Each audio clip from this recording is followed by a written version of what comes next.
এক শিষ্য জিজ্ঞাসা করিলেন, মাছ মাংস ইত্যাদি খাওয়া শতগুণের বিরোধী, কারণ উহাতে জীব হত্যা হয়।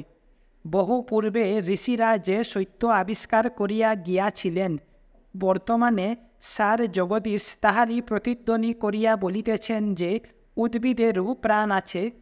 উহারা শ্বাস প্রশ্বাস গ্রহণ ও ত্যাগ করে, উহাদের সুখ দুঃখ অনুভব করিবার ক্ষমতা আছে। বলিতেছেন উদ্ভিদের বাঁচিয়া থাকিবার জন্য প্রবল চেষ্টা আছে। সর্বত্রই প্রাণের স্পন্দন দেখা যাইতেছে।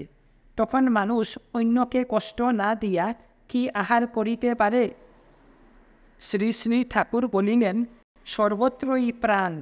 খাওয়া না খাওয়া কিছুর হত্যার উপর নির্ভর করে না। জীব না হয়ে বাদই দিলাম, ফলমূলের ভিতরও রাজসিক তামসিক ও সাত্ত্বিক ফলমূল আছে।